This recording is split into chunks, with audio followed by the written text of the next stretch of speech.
everyone, welcome back to my YouTube channel. This is Aditi Priya and I scored 634 marks in NEET 2022. This video is all about Yakeen batch and yes, my drop year too. So yeah, let's start with the video. So basically मैं इस video में काफी सारे points cover करूंगी, जैसे कि मैंने अपना यकीन बैच कब ज्वाइन किया, देन क्लासेस की क्या टाइमिंग होती थी, क्या ड्यूरेशन होता था, देन मैं नोट्स कैसे बनाती थी, हमारे टीचर्स कौन से थे, then DPP about test, then अगर सिलेबस अभी स्लो चल रहा है तो मैं आगे पढ़ती थी क्या, देन फिर मैंने अपना बैकलॉग कैसे कवर किया, देन मैं अपने डाउट्स कैसे सॉल्व करती थी, फिर मैं मोटिवेटेड कैसे रहती थी एंड फिर मैंने रिवीजन कैसे किया एंड क्या क्या मिस्टेक्स हुई मेरे पूरे इस ड्रॉप जर्नी में. ऑल्सो ये वीडियो काफी लंबी होने वाली है बिकॉज मैंने मेजरली सारे पॉइंट्स कवर किया है जो कि मुझे कम्युनिटी पे मैंने पोस्ट डाला था कि आपको जो जो डाउट्स आप पूछ सकते हो. तो मैंने चैप्टर वाइज नीचे टाइम स्टैम्प दिया होगा, तो अगर आपको जो जो स्किप करना है आप स्किप कर सकते हैं एंड जो जो आपको चाहिए था कि मैं क्लियर करूं तो आप उस वाले पर्टिकुलर चैप्टर पे जाके वो देख सकते हैं. So the first topic is कि मैंने नीट बैच कब ज्वाइन किया. तो बेसिकली लास्ट ईयर हमारा एग्जाम जो है वो आई थिंक 12 सितंबर को हो गया था एंड जो यकीन बैच है वो 25 सितंबर को स्टार्ट हो गया था. बट सिंस मैंने सोचा था कि मैं थोड़ा सा ज्यादा ब्रेक लूंगी तो मैंने जो बैच जो ज्वाइन किया था that was on 1 October. Since मेरे पास ऑफलाइन जाने का भी ऑप्शन था बिकॉज मैं दिल्ली में रहती थी तो मैं ऑफलाइन जा सकती थी, बट पैंडेमिक जो है वो पूरी तरीके से ठीक नहीं हुआ था and the classes were running half online half offline. तो फिर मैंने सोचा कि क्यों इतने पैसे देके ऑफलाइन जाना, सो यार let's go for online and मुझे अपने बेसिक्स भी बिल्ड करने थे तो मैंने सोचा ठीक है यकीन बैच ज्वाइन करते हैं. सो मैंने यकीन बैच जो है 1 अक्टूबर को ज्वाइन किया एंड उसकी फीस थी 3999. तो सिंस इट वाज ऑनलाइन तो हमारी सारी क्लासेस ऑनलाइन होती थी एंड क्लासेस की टाइमिंग होती थी from 9 AM to I think 3 PM. So एक क्लास का जो ड्यूरेशन होता था it was about 1 hour 45 minutes. Then हमें 15 मिनट्स के ब्रेक मिलते थे एंड देन दूसरी क्लास स्टार्ट होती थी. सो एक दिन में हमारे पास 3 क्लासेस होती थी. हमें एक दिन पहले हमें टाइम टेबल मिल जाता था कि कल कौन सी क्लास जो है कितने बजे से स्टार्ट होगी, तो उसके अकॉर्डिंग हम करते थे.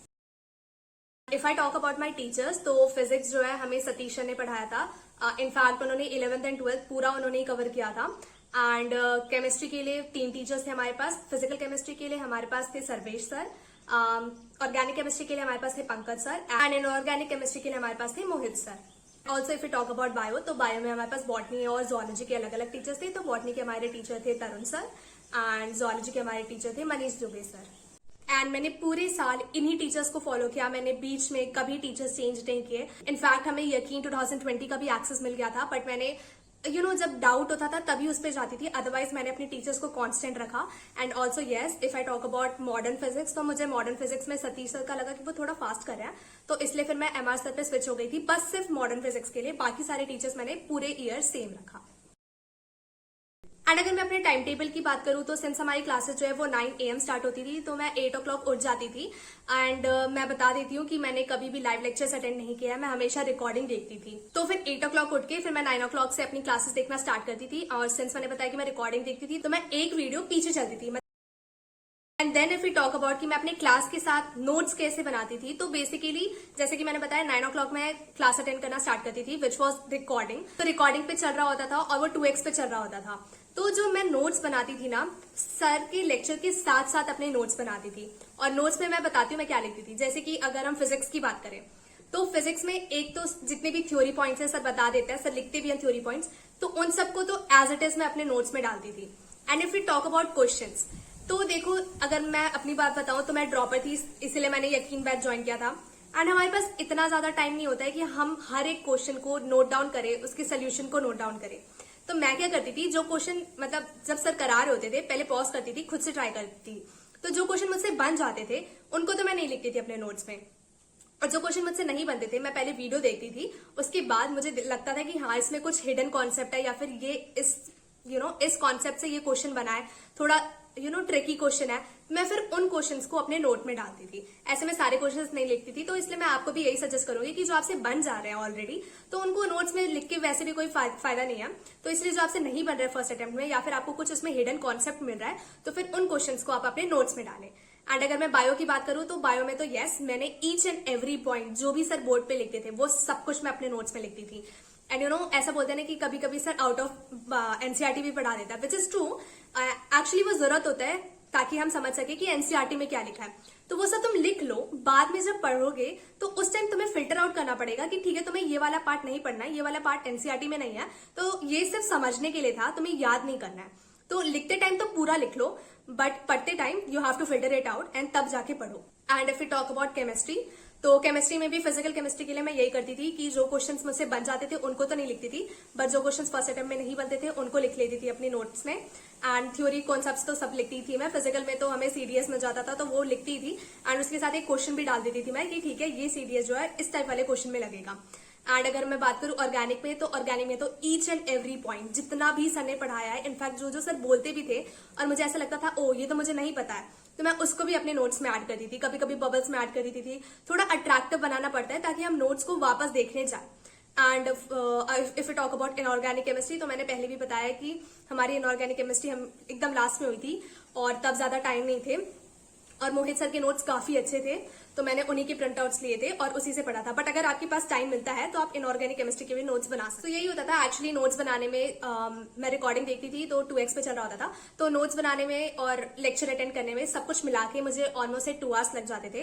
किसी को कम भी लग सकता है, किसी को ज्यादा भी लग सकता है, इट्स अप टू यू, आप कैसे कर रहे हो। मैं बोलूंगी कि बायो में ज्यादा एकदम से ज्यादा अट्रैक्टिव नहीं बनाना होता है, एकदम बहुत सारे कलर पेन्स नहीं यूज करने होते हैं, 3 यूज करो मैक्सिमम, अच्छे से बनाओ। वही है, फिर एक लेक्चर करने में मुझे ऑलमोस्ट 2 आवर्स लग जाता था, तो फिर मैं 15 मिनट्स का ब्रेक लेती थी। सो इट्स लाइक कि मैं जब 9 o'clock स्टार्ट करती थी तो मेरा 4 o'clock तक जाके तीनों क्लासेस जो है कंप्लीट हो जाते थे। So you can also make sure कि अगर आप 9 o'clock स्टार्ट करो, या फिर आप जल्दी भी स्टार्ट कर सकते हो। अगर आप जल्दी उठ जाते हो तो फिर आप 8 o'clock से ही स्टार्ट कर दो या फिर 7 o'clock से ही स्टार्ट कर दो, एंड मेक श्योर कि आप 3 o'clock या फिर 4 o'clock तक फिर ये पार्ट कंप्लीट करके आप नेक्स्ट पार्ट में जाए।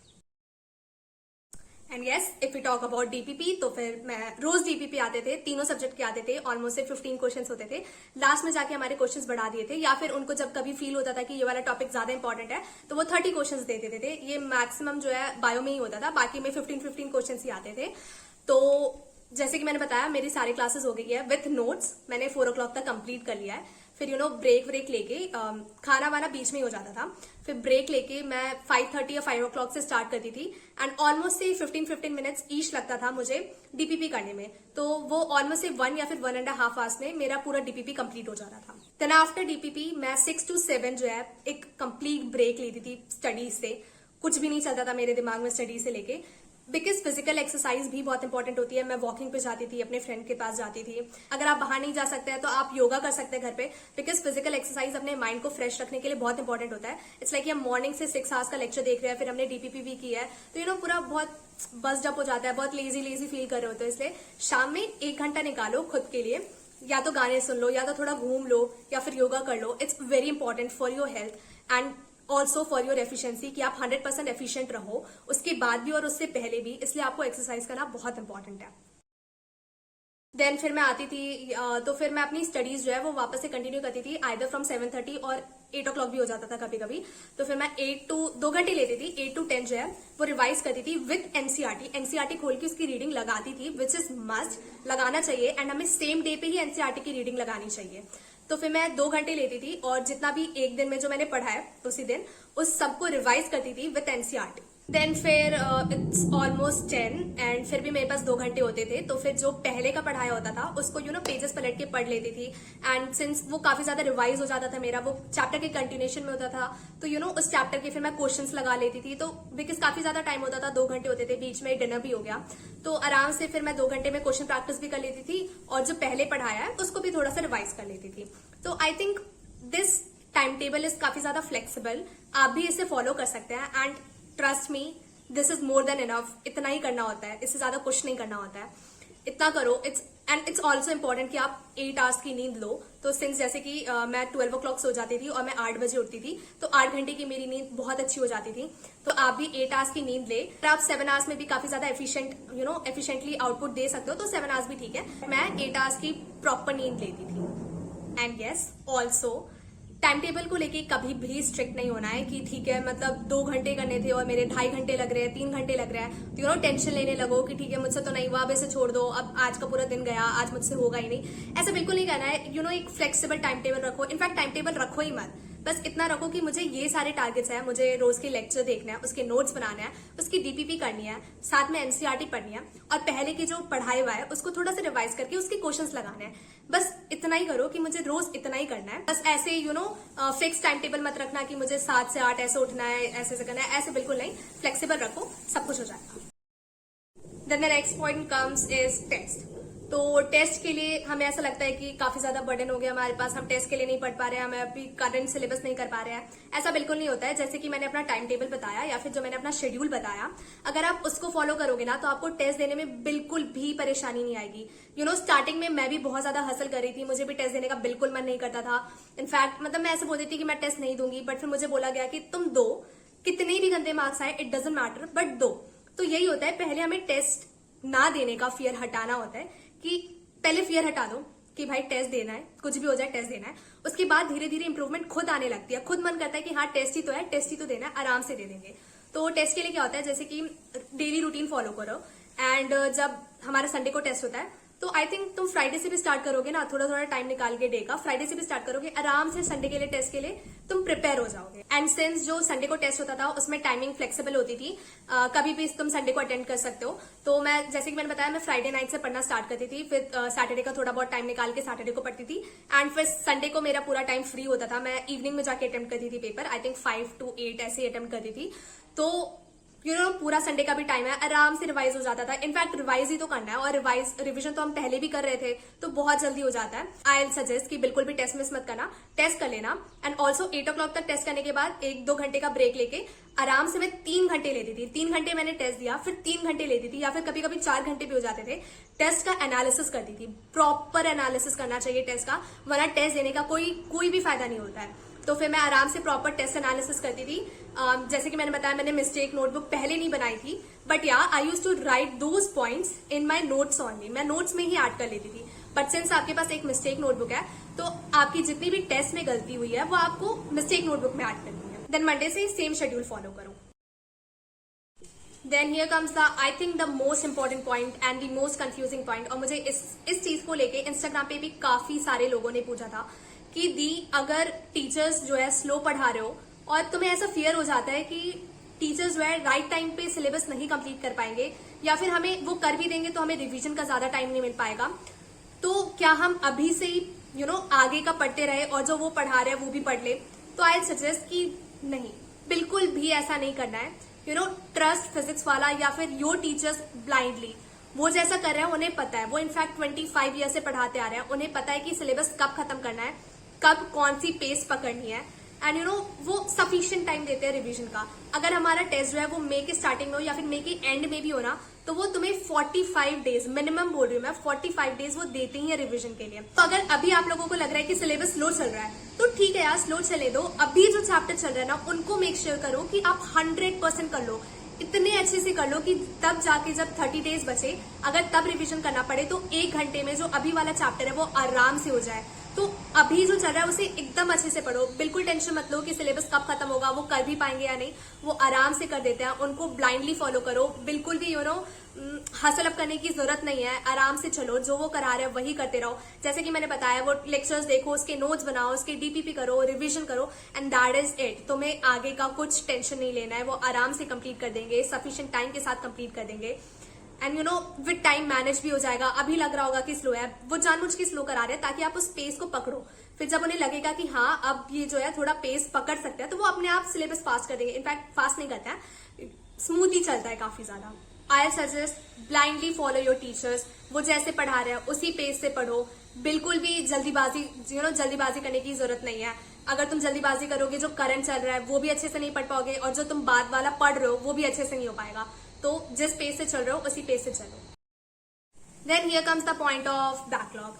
तो if I be honest, backlog सबके रहते हैं, मेरे भी थे, मेरे फ्रेंड्स के भी थे, वो रहता है, तो उसमें टेंशन लेने की बिल्कुल जरूरत नहीं है। जैसे कि मैंने अपने एक वीडियो में बताया था, बैकलॉग के लिए सिंपली क्या करना है, जो करंट चल रहा है उसको तो करना ही है, एंड उसमें दिन का टाइम बचा के अगर तुमने डीपीपी जल्दी कर ली, आधे घंटे में डीपीपी कर ली, तो वहां आधा घंटा टाइम सेव हो गया।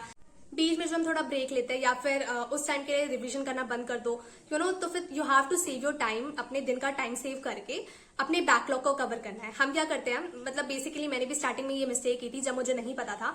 मैं क्या कर रही थी कि पीछे वाला जो है, पीछे वाले के चक्कर में पड़ गई थी एंड जो करंट चल रहा था उसे छोड़ती जा रही थी। तो इसमें क्या होता है, तुम्हारा करंट वाला भी बैकलॉग में जा रहा होता है और जो तुम्हारा बैकलॉग था वो तो है ही।